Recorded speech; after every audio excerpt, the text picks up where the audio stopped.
탄압과 증오와 분노와 갈등이 온 사회를 지배합니다. 이 정부는 국정을 쇄신하라는 이재명 대표의 절박한 단식에 체포동의안으로 응수합니다. 브레이크 없는 폭주입니다. 의사일정 제1항 국정에 관한 교섭단체 대표연설을 상정합니다. 오늘은 더불어민주당의 대표연설을 듣도록 하겠습니다. 박광원 더불어민주당 원내대표 나오셔서 연설해 주시기 바랍니다.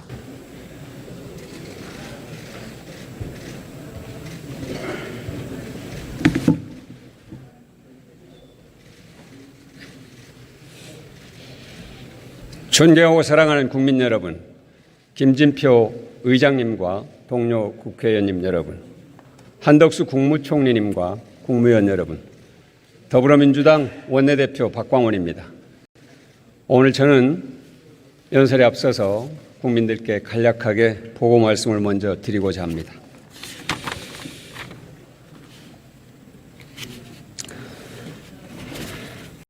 우리 당의 이재명 대표는 단식 19일째인 오늘 아침 건강이 매우 악화돼서 병원으로 긴급 이송됐습니다. 이재명 대표와 민주당을 사랑하고 지지하시는 많은 국민들께서 걱정하고 계십니다. 종교계와 노동계, 시민사회, 언론인들 여러분까지 이 대표의 건강을 우려하고 있습니다. 이재명 대표가 하루빨리 건강을 회복하고 건강한 모습으로 다시 우리 곁으로 돌아오길 국민 여러분과 함께 기다리겠습니다. 저는 이 시간 참으로 우리가 잔인하고 비정한 시대에 살고 있다는 생각이 듭니다. 이것이 21세기 대한민국의 정치 상황인지 참담하기조차 합니다. 문민정부가 세워진 이래 이렇게 오만하고 교만한 정권이 있었습니까? 이 모든 상황을 국민들께서 바르게 매섭게 판단하시고 심판하시리라 믿습니다. 저희 연설을 시작하겠습니다. 국민 여러분, 죄송합니다. 여러분께서 촛불혁명으로 만들어주신 정권을 지키지 못한 것이 한스럽습니다. 윤석열 정권 출범 1년 반 동안 국민 여러분의 삶을, 고통을 제대로 살펴드리지 못한 것이 부끄럽습니다. 요즘 들어서 나라 걱정하시는 분들이 더 많아지셔서 더욱 그렇습니다. 정치는 없고 경제는 나쁘고 민생은 힘듭니다.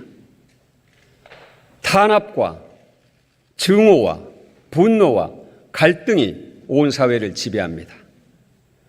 모두의 불행입니다. 이 정부는 국정을 쇄신하라는 이재명 대표의 절박한 단식에 체포동의안으로 응수합니다. 브레이크 없는 폭주입니다. 법이든 정치든 지나치면 화를 부릅니다. 우리의 헌법과 법률은 불구속 재판과 무죄 추정의 원칙을 존중합니다. 법의 집행도 인권 위에 있지 않기 때문입니다.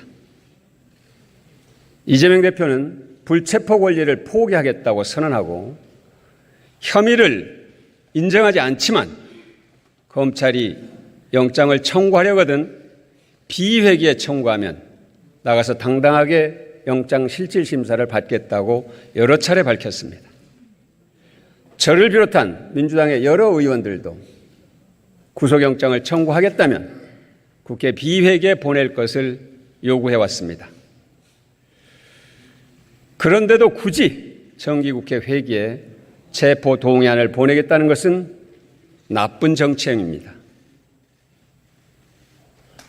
부결은 방탄의 길이고 가결은 분열의 길이니 민주당을 궁지로 밀어넣으려는 정치적 올감이라는 것을 잘 알고 있습니다.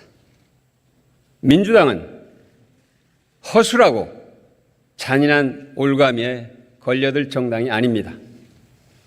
흔들림 없이 국민의 신뢰를 바탕으로 당의 단합을 더욱 다지고 지혜롭게 확장적 통합의 길로 갈 것입니다. 대통령과 정부, 국민의힘에 말씀드립니다. 5년은 긴 것 같지만 짧습니다. 해야 할 일만 하기에도 시간이 부족합니다. 국민을 이기는 정권은 없습니다. 그리고 국가가 특정 정권의 전유물은 더더욱 아닙니다. 검찰 통치는 잠시 힘을 발휘할지 모르지만 결코 지속 가능하지 않습니다. 증오와 타도의 마음으로 끝없는 적대 행위로 시간을 허비해서는 안 됩니다.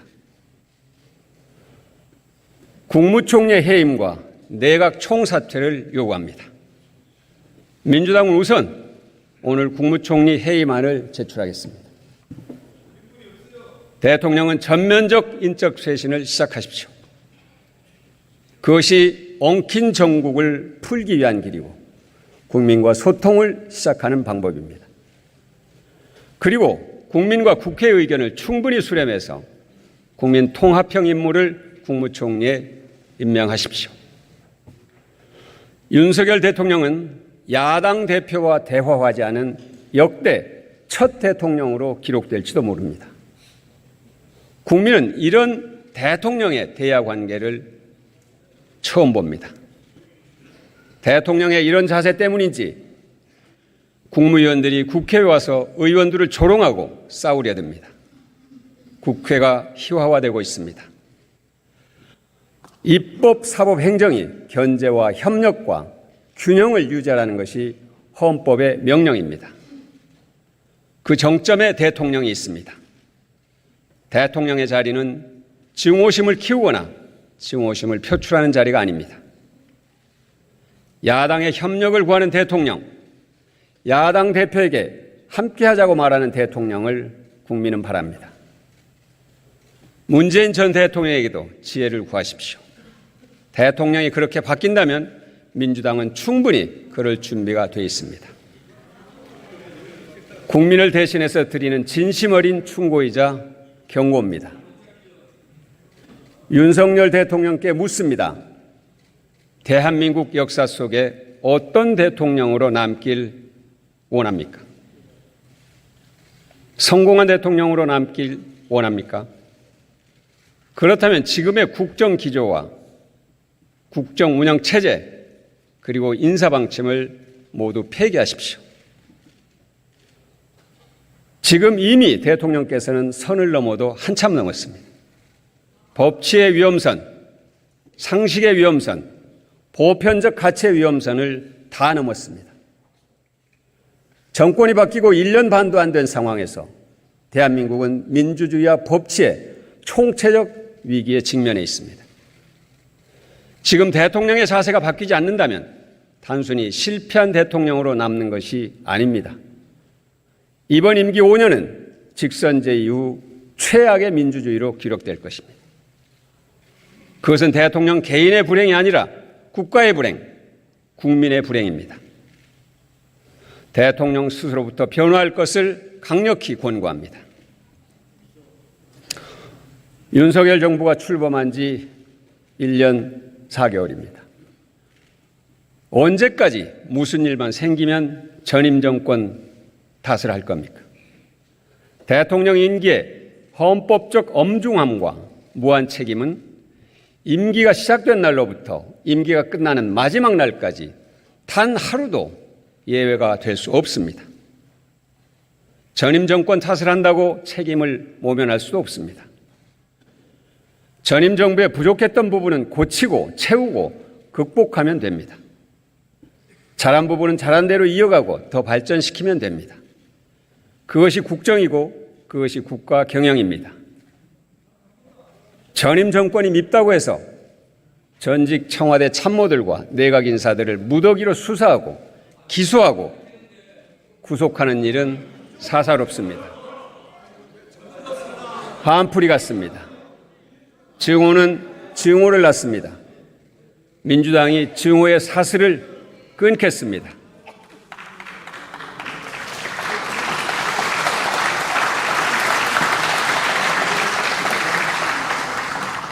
감사원은 독립된 기관입니다. 감사의 독립성이 보장되지 않으면 행정부 안의 균형과 견제는 사라집니다. 현재 감사원은 전혀 독립된 기관으로서 기능하지 않습니다. 사실상 대통령 하명 감사를 전문으로 하는 기관처럼 보입니다. 전임 정권 수사에 전위된 노릇을 하고 있습니다. 대통령실과 검찰의 하위 기관으로 전락했습니다. 단언컨대 다음 정권을 누가 맡더라도 감사원의 공정성과 독립성 보장을 위해서 지금처럼 둬서는 안 된다는 공론이 형성될 것입니다. 하명기관으로 전락한 감사원에 대한 마지막 경고입니다. 정치감사를 당장 중단하기 바랍니다.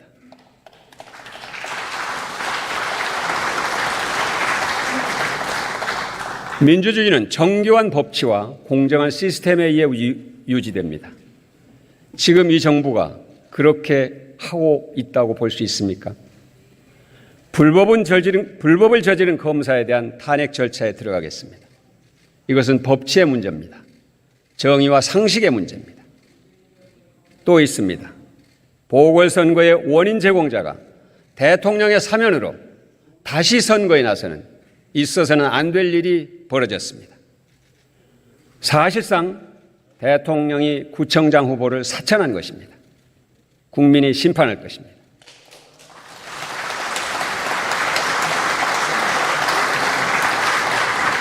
대한민국은 친일을 제대로 청산하지 못했습니다.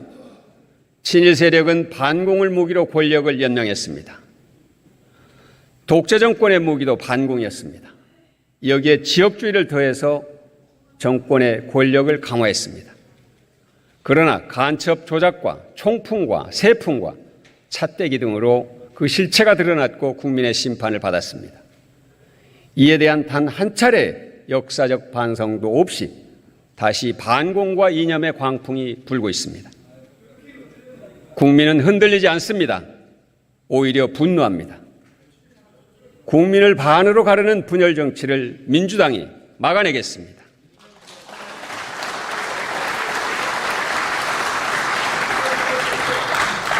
국방장관 후보자 지명은 국민과 대한민국 역사에 대한 마지막 선을 넘은 것입니다. 대한민국의 정통성과 헌법에 대한 도전입니다. 국방장관 후보자는 국회의 인사청문회 대상조차 될 수 없습니다. 국민에게 총을 쏜 전두환을 애국자라고 12.12 군사 쿠데타를 나라를 구한 것이라고 말하고 5.16 군사 쿠데타를 혁명이라고 합니다. 세계가 극찬한 촛불혁명을 반역이며 거짓이라고 말합니다. 전직 대통령들에 대한 혐오의 언어는 입에 담을 수조차 없습니다. 어떻게 구구 아스팔트 선봉부대장을 대한민국 안보사령탑에 앉힐 수 있습니까? 국민의 자존심과 국격을 짓밟는 행위입니다. 철회하기 바랍니다.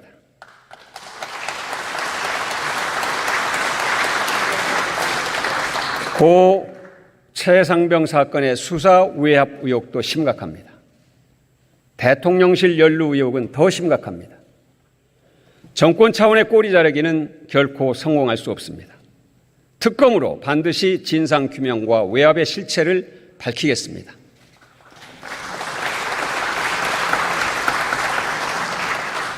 정권의 무능과 무책임, 권력의 사유화에 반드시 책임을 묻겠습니다. 시간은 정권의 편이 아닙니다. 국민의 편입니다. 그것이 역사의 시계입니다. 양평 고속도로 게이트, 잼버리 파행, 언론 파괴, 이태원 참사와 오송 참사에 대한 책임을 분명하게 밝히겠습니다.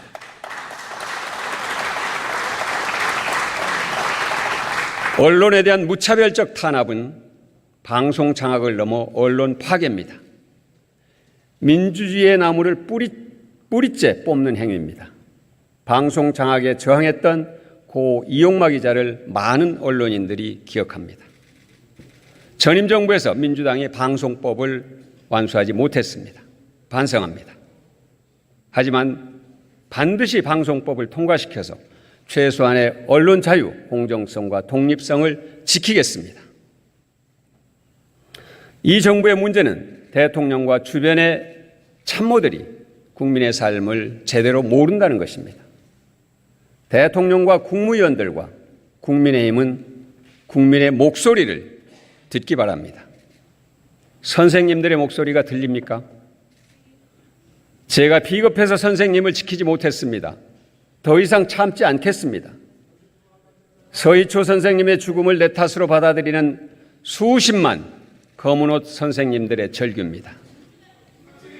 민주당은 선생님들의 용기와 함께 하겠습니다.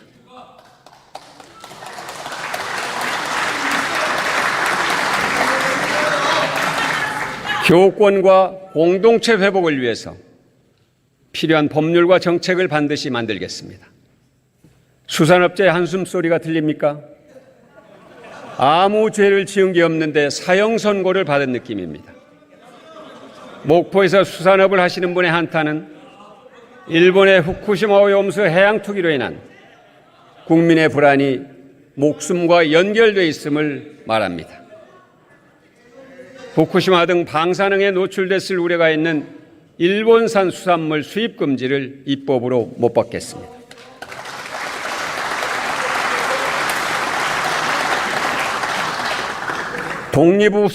독립운동 후손들의 질타가 들리십니까? 수치스러워서 육사 명예 졸업장을 반납한다고 합니다. 독립운동가 후손들의 홍범도 장군 흉상 철거 방침에 대한 반발은 항일 독립영웅과 민족의 정체성을 지키겠다는 경문과도 같습니다. 부끄럽고 한편으로 존경스럽습니다. 일제가 민족 정기를 몰아내고 있다는 광복회원의 분노는 서리빨 같습니다. 대한민국을 거꾸로 뒤집으려는 시도를 결코 좌시하지 않을 것입니다. 홍범도 장군의 흉상 철거와 홍범도함 명칭 변경을 당장 처리할 것을 강력하게 촉구합니다.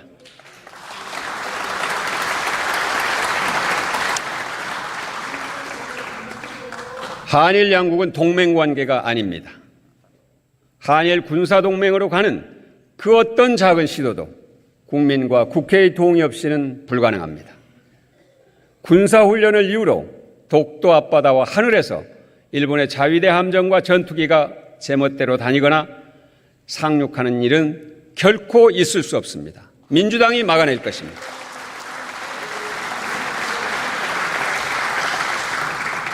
합법노조 활동 보장법인 노란봉투법을 통과시키겠습니다.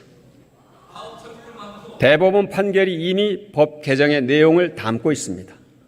때문에 대통령이 거부권을 행사할 명분이 없습니다. 국회가 응답해야 할 책임만 남았습니다.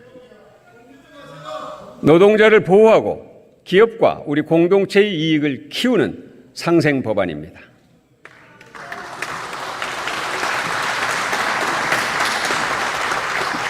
코로나는 아직 끝나지 않았습니다. 코로나가 남긴 불평등의 상처는 더욱 깊어지고 있습니다. 모든 국민이 코로나의 상처에서 해방되는 것이 진정한 코로나 극복입니다. 코로나가 끝나니 우리를 버렸다, 비정한 정부다라는 한 사장님의 원망에서 자영업자와 소상공인의 절망을 봅니다. 이분들이 진 코로나 빚은 우리 사회 모두의 채무입니다. 국가가 책임져야 할 부분에 대해서 보상 기준을 세우고 신속하게 재정 지원에 착수해야 합니다.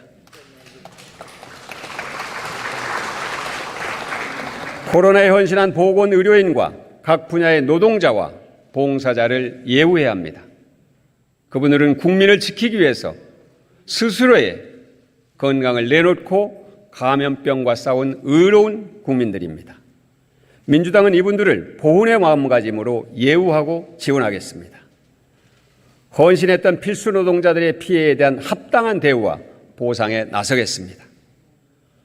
코로나를 이겼던 공공병원이 경영 적자에 쓰러지고 있습니다. 무너진 공공병원을 다시 일으켜 세우겠습니다. 공공병원은 분만 산부인과와 소아과, 응급의료를 비롯해서 국민의 일상적 필수 의료를 위해서도 매우 중요합니다. 의사를 포함한 보건의료 인력의 증원도 필요합니다. 공공의료 확충 예산을 충분히 확보하겠습니다. 지금의 정치로는 대한민국이 미래와 융성의 길로 갈 수 없습니다. 지금의 정치는 과거와 쇠퇴의 길을 재촉합니다. 국가의 권력이 대통령 한 사람에게 집중되는 권력 집중형 대통령제가 나라의 발전과 국민의 행복을 위해 작동하지 않을 수 있을 뿐만 아니라 집권자의 전횡으로 나라의 장래를 심각한 위험에 빠뜨릴 수 있다는 국민적 인식이 강해지고 있습니다. 국회의장께서 최소 개헌을 제안했습니다. 최소 개헌으로 개헌의 첫걸음을 떼면 다음부터는 시대 변화에 발맞추기 위한 개헌이 속도를 낼 수 있다는 취지입니다. 적극적으로 공감합니다. 국민의힘에 최소 개헌에 함께할 것을 제안합니다. 개헌 절차법을 제정하고 국회 개헌특별위원회를 구성합시다. 대통령 결선 투표제와 4년 중임제를 추진하고 국무총리 국회 복수 추천제를 도입합시다. 최소 개헌의 성과를 내고 2026년 지방선거에서 국민의 기본권을 포함한 본격 개헌에 나서는 방안입니다. 선거제도 개혁도 매듭지어야 합니다. 고인이 된 허대만 전 민주당 경북도당위원장이 있습니다. 포항에서 1995년 최연소로 시의원에 당선됐습니다. 이후 7번의 선거에서 모두 나섰지만 높은 지역주의 장벽 때문에 모두 낙선했습니다. 허대만처럼 꿈과 열정을 가진 인물들이 포항에서, 부산에서, 대구에서 나라를 위해 봉사하는 일이 가능한 선거제도를 만들어야 합니다. 그것이 정치개혁이고 정치발전입니다. 국민의힘에 요청합니다. 먼저 4가지 원칙을 합의하고 국민 앞에 선언합시다. 위성정당을 원천적으로 금지하고 지역주의에 기댄 양당의 독식을 타파하고 비례성을 강화하고 다양한 소수 정당의 원내 진입을 촉진하는 것입니다.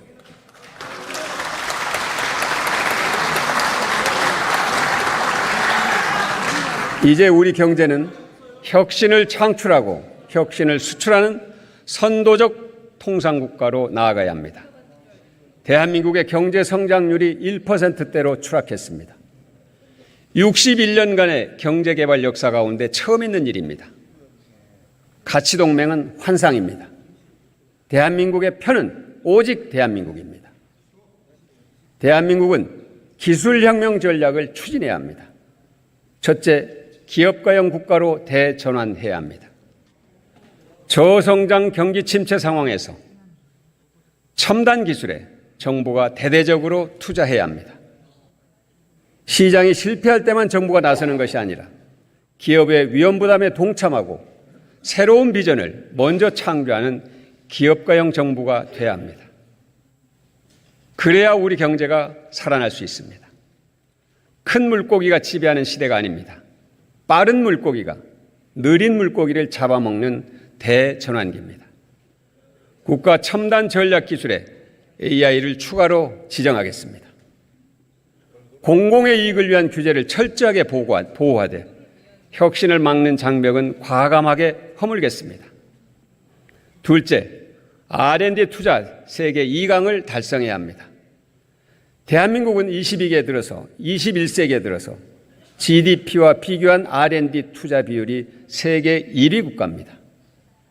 국가 재정 비상사태였던 1997년 외환위기야 2008년 글로벌 금융위기에도 R&D 예산을 각각 10.9%, 13.8% 늘렸습니다.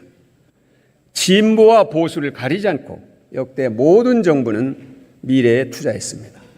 그런데 윤석열 정부가 대한민국의 미래를 뿌리채 흔들고 있습니다. 내년도 국가 R&D 예산을 16.6%나 삭감했습니다. 기술 패권 시대와 동떨어진 21세기판 쇄국 정책입니다. 민주당은 과거로 가는 정부의 R&D 예산을 받아들일 수 없습니다. 바로잡겠습니다. 중소기업과 대기업 구분 없이 원천기술 R&D에 파격적으로 지원하는 특별 예산을 주도적으로 편성하겠습니다.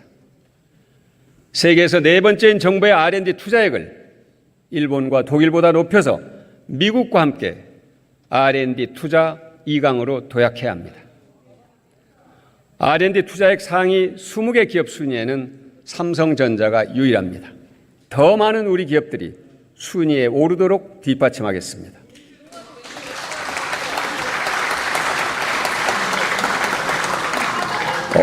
엄마의 시신과 함께 그 옆에서 며칠째 굶은 아이가 발견됐습니다. 부패한 시신 옆에 쓰러져 있던 아이는 병원에서 깨어나 울먹이면서 엄마를 찾았습니다. 국민들이 묻습니다.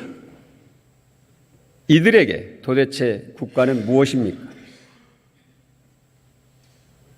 과연 대통령과 정부와 이 집권당이 그 아이의 두렵고 절망적인 마음을 잠시라도 떠올렸을지 저는 생각이 미치지 못했습니다.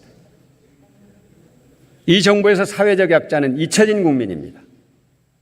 약자 복지를 말하면서 복지 예산을 깎는 정부의 이중성에 국민은 절망합니다. 대한민국은 완전히 망했군요. 세계 꼴찌인 우리나라의 출생률 통계를 본 미국의 한 교수가 던진 첫마디입니다. 자살률과 노인 빈곤율은 1위입니다. 자살과 빈곤의 주요 원인은 양극화입니다. 자신을 중산층이라고 생각하는 국민은 2002년 80%에서 최근에는 56%까지 떨어졌습니다. 양극화가 심해지는 상황에서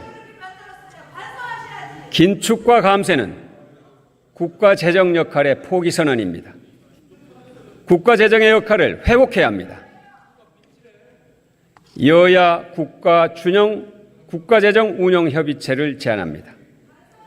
내년도 예산안과 재정 마련 방안을 함께 논의합시다. 내년도 예산 총 지출 증가율을 6% 이상으로 재조정해야 합니다. 복지 재정의 정상화 조치가 이루어져야 합니다. R&D 예산과 청년 일자리 안전망 예산도 복원해야 합니다. 정부와 국민의힘이 거부한다면 민주당은 정부 예산안을 정상적으로 심사할 수 없습니다. 모든 야당과 공동으로 새 예산안을 준비하겠습니다.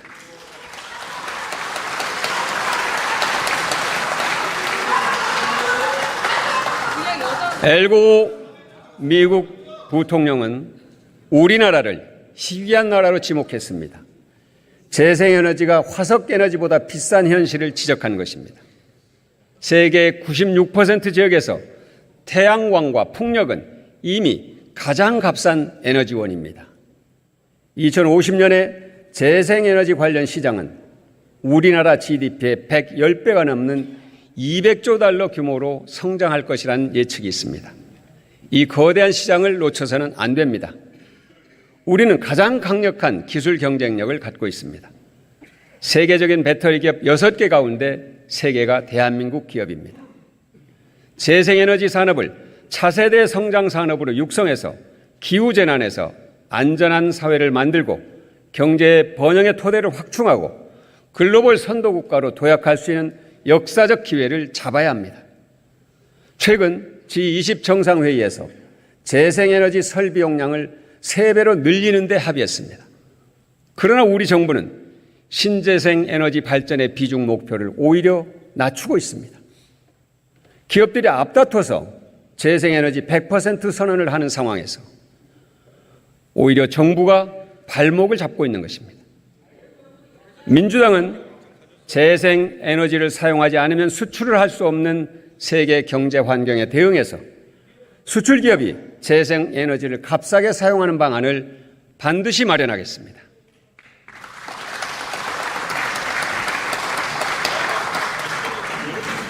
민주당은 공공이 주도하는 공건철 아리백에 주목합니다. 공건철 아리백은 공공기관과 공공건물과 철도 등 공공자원을 활용해서 재생에너지 비중을 늘리고 공공에너지 요금을 내리는 것입니다. 대대적인 기후대응 SOC 투자가 새로운 경제성장 동력입니다. 2040년을 목표로 탈석탄 선언을 준비하고 이를 위한 대책을 마련하겠습니다. 기후대응의 핵심인 정의로운 전환을 위해서 석탄 발전소 밀집 지역에 대한 특별 지원 대책이 필요합니다.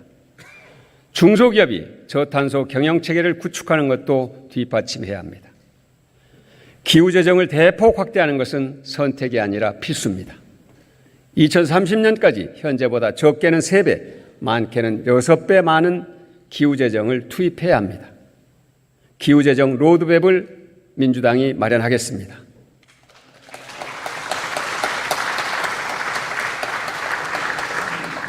노벨 경제학상을 수상한 조지프 스티글리츠 교수는 학생들에게 이런 이야기를 한다고 합니다. 학생들이 생전에 내릴 수 있는 가장 중요한 결정은 제대로 된 부모를 고르는 것이다. 좋은 일자리를 의자놀이와 함께 상상해 보겠습니다.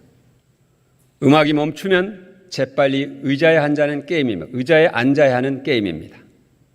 의자를 차지하지 못한 사람은 원 밖으로 나가야 합니다. 의자는 20개밖에 없고 게임에 참여하는 사람은 100명입니다. 과연 어떤 일이 벌어지겠습니까? 능력이 있는 부모는 자녀가 이 20개의 의자에 앉을 수 있게 온갖 스펙을 채워줍니다. 반면 평범한 대부분의 부모는 자신의 노후까지 포기하면서 온 힘을 다해도 그 20개의 의자에 자녀를 앉히지 못합니다. 이것이 선진국 대한민국의 현실입니다. 이것이 능력 있는 부모를 선택하지 못한 80% 청년들의 슬픈 이야기입니다. 남들보다 먼저 의자에 앉으세요. 이렇게 말하는 것은 국가의 역할이 아닙니다. 성실하게 노력하면 누구나 앉을 수 있도록 의자의 개수를 더 늘려주는 것이 국민이 원하는 국가입니다. 민주당은 청년을 위한 좋은 일자리의 비율을 20%에서 40%로 늘리는 것을 목표로 삼겠습니다.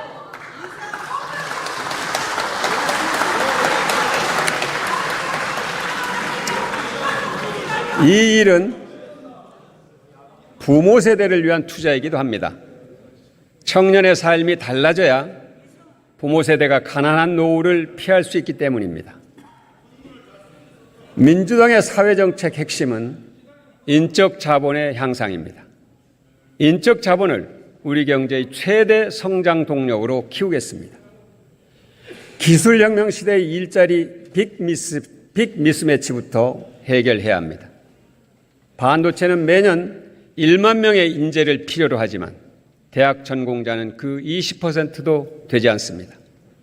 AI와 2차 전지, 로봇, 우주항공, 그리고 빅데이터 등 모든 분야에서 극심한 인력난을 겪고 있습니다. 기업과 민간이 주도하는 미래 산업 교육 프로그램에 정부가 과감하게 투자하고 청년들의 취업 교육을 위한 최대의 투자자가 돼야 합니다. 독일식 이원 제도는 좋은 본보기입니다. 학교에서는 이론을 배우고 기업에서는 실무를 배움으로써 고임금, 고숙련, 고품질로 연결되는 고진로 인적 자원 양성 기반을 튼튼히 다질 수 있는 제도입니다. 대한민국의 가장 소중한 그리고 지속 가능한 성장 동력은 인적 자본입니다. 보편적 사회 보호 체계를 강화해서 인적 자본을 획기적으로 향상시키는 데 민주당이 앞장서겠습니다.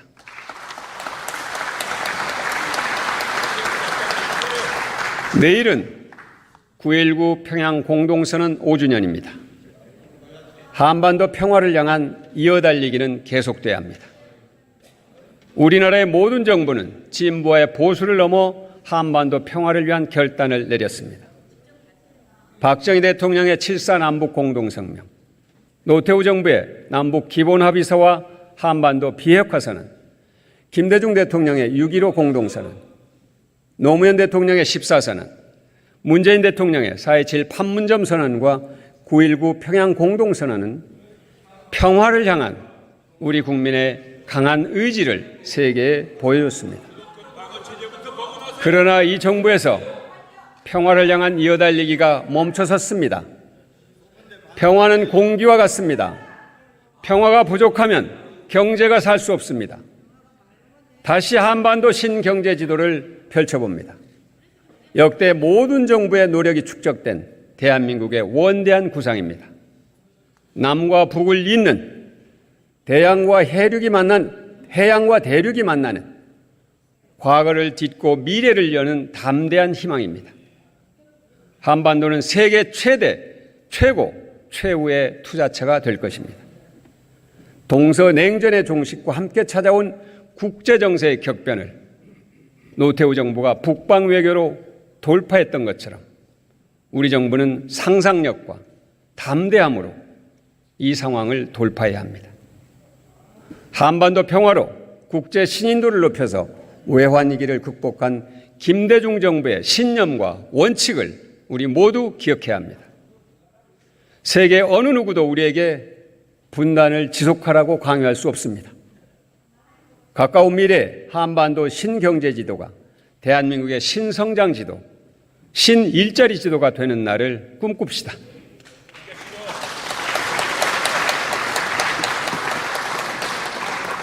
최근 북한과 러시아의 위험한 정상회담은 우리 외교의 위험성을 보여줍니다.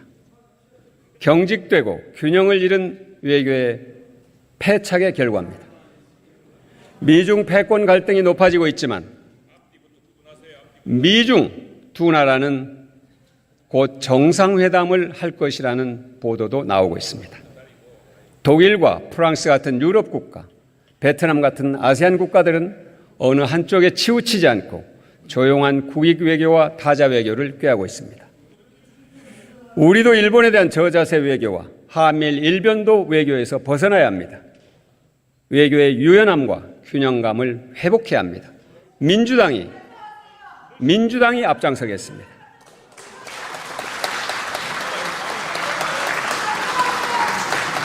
제1의 원칙은 대한민국이 한반도 문제의 중심이라는 것입니다. 대한민국 중심론, 국민과 모든 정부가 함께 축적한 이 원칙을 단단하게 지키고 더 강화해 나갈 것을 거듭 촉구합니다. 마지막 이산가족 상봉이 있고 5년이 흘렀습니다. 등록된 이산가족 13만 명 가운데 80살 이상 어르신이 대부분입니다. 정부가 내년 설날에는 이산가족이 상봉의 희망을 가질 수 있도록 노력할 것을 간절하게 바랍니다.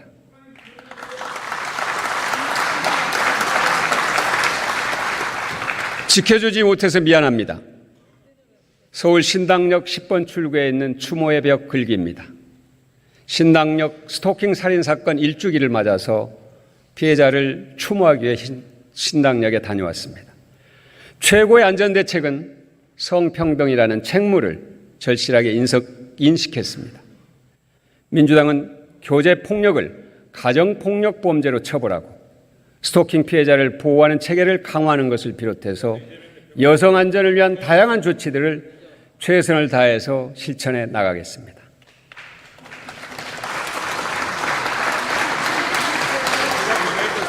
스토킹 범죄에 대한 법원의 미온적 태도가 비판받는 상황에서 이균용 대법원장 후보자의 성평등 인식과 판결은 매우 우려스럽습니다.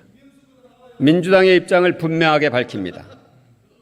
인사청문회를 통해서 여성과 국민이 납득할 수 있는 대법원장으로서의 적격성을 보여주지 못한다면 국민과 국회의 동의를 얻을 수 없을 것입니다. 여성 혐오 범죄에 대한 체계적 대책이 중요합니다.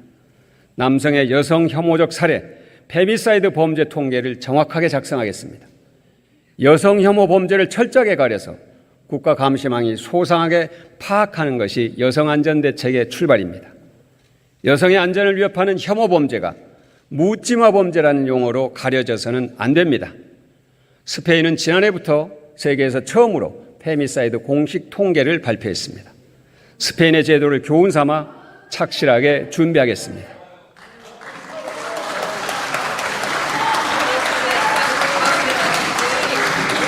민주당은 함께 일하고 함께 돌보는 성평등 사회를 지향합니다. IMF는 2035년까지 우리나라 여성의 경제활동 참여율이 남성과 같아지면 GDP가 지금보다 7%포인트 이상 성장할 수 있다고 전망했습니다. 노동시장이 성평등해야 경제가 성장하고 경기 회복력이 강해집니다. 성평등 문제는 진영의 문제도 아니고 먹고 사는 문제이자 국가가 지켜야 할 헌법적 가치입니다. 여성의 경제활동을 늘리고 고질적 임금 격차는 줄여나가겠습니다. 2일 가정 양립 대책을 넓히는 정책도 지속적으로 민주당이 앞장서 추진하겠습니다.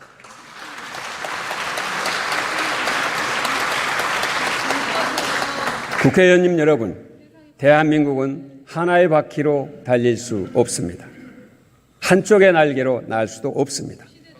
글로벌 금융위기를 극복한 국민의힘 정부가 있었고 그 전에는 국가 부도의 위기에서 경제를 살린 민주당 정부가 있었습니다.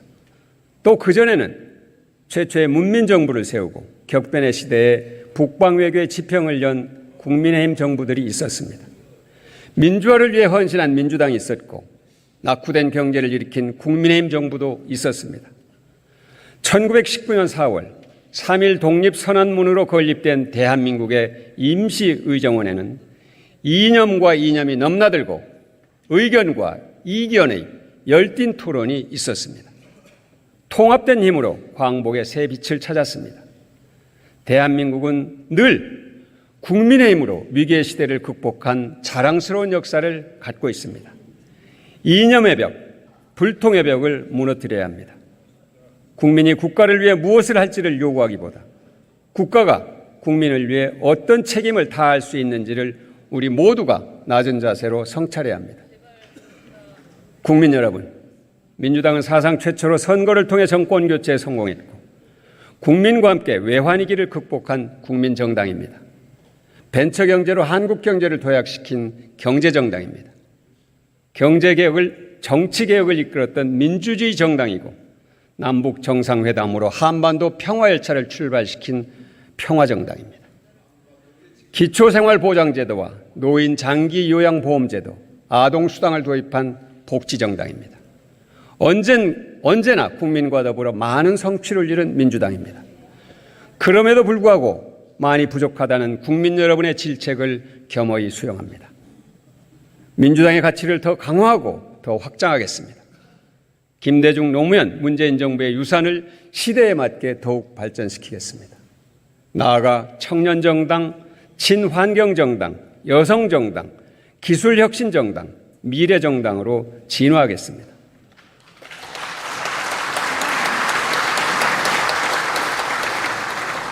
국민의 삶에 민주당의 태도와 정책을 진실하게 맞추겠습니다. 민주당은 모든 국민을 위한 정치를 하겠습니다. 100% 대한민국을 만들겠습니다. 모두를 위한 성장, 모두를 위한 나라를 만드는 길을 낮은 자세로 국민과 함께 걷겠습니다. 국민이 이깁니다. 국민께 민주당이 희망의 근거가 되겠습니다. 감사합니다.